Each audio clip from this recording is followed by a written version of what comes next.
Syria വിഷയം ചർച്ച ചെയ്യാൻ US state secretary Antony Blinken Jordan രാജാവ് അബ്ദുള്ള രണ്ടാമനുമായി കൂടിക്കാഴ്ച നടത്തി.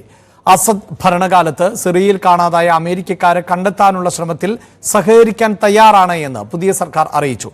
സിറിയൻ പ്രദേശത്ത് നിന്നുള്ള തീവ്രവാദ പ്രവർത്തനങ്ങൾ തടയുന്നത് ആവശ്യമാണ് എന്ന നിലപാട് ആവർത്തിച്ച് ഇസ്രായേലിൽ സൈനിക നടപടി തുടരുകയാണ്.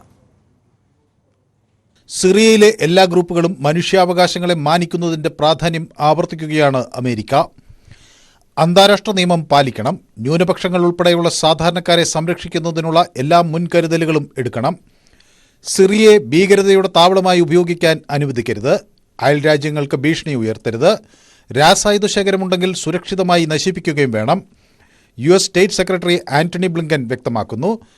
സിറിയയിലെ രാഷ്ട്രീയ പരിവർത്തന സാഹചര്യം ആന്റണി ബ്ലിങ്കൻ ജോർദൻ രാജാവ് അബ്ദുള്ള രണ്ടാമനുമായി ചർച്ച ചെയ്തു. വ്യാഴാഴ്ച ഡമാസ്കസിന് തെക്കുഭാഗത്ത് കണ്ടെത്തിയ അമേരിക്കൻ പൗരൻ സുരക്ഷിതനാണെന്ന് സർക്കാർ വ്യക്തമാക്കി. 2012 തട്ടിക്കൊണ്ടുപോയ അമേരിക്കൻ പൗരനായ ഓസ്റ്റിൻ ടെസിനെ കണ്ടെത്താനുള്ള ശ്രമങ്ങൾ തുടരുകയാണ്.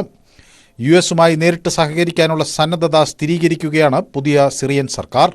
ഇസ്രായേൽ പ്രധാനമന്ത്രി ബെന്യാമിൻ നെതന്യാഹു യുഎസ് സുരക്ഷാ ഉപദേഷ്ടാവ് ജാക്ക് സള്ളിവനുമായി ജെറുസലേമിൽ കൂടിക്കാഴ്ച നടത്തി. ഏതു ഭീഷണിയിൽ നിന്നും രാജ്യത്തെ സംരക്ഷിക്കാൻ ആവശ്യമായതെല്ലാം ഇസ്രായേൽ ചെയ്യുമെന്ന് നെതന്യാഹു വ്യക്തമാക്കി. ഫലപ്രദമായ ഒരു സേന സിറിയ രൂപീകരിക്കുന്നതുവരെ ബഫർ സോണിന്റെ നിയന്ത്രണം താൽക്കാലികമായി ഏറ്റെടുക്കാൻ ഇസ്രായേൽ സൈന്യത്തിന് നിർദ്ദേശം നൽകിയിട്ടുണ്ട് എന്നും നെതന്യാഹു.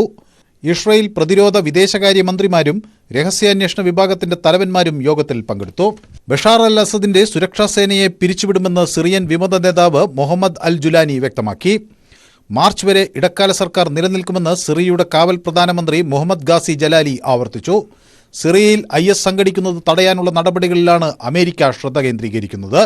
News desk, news 18.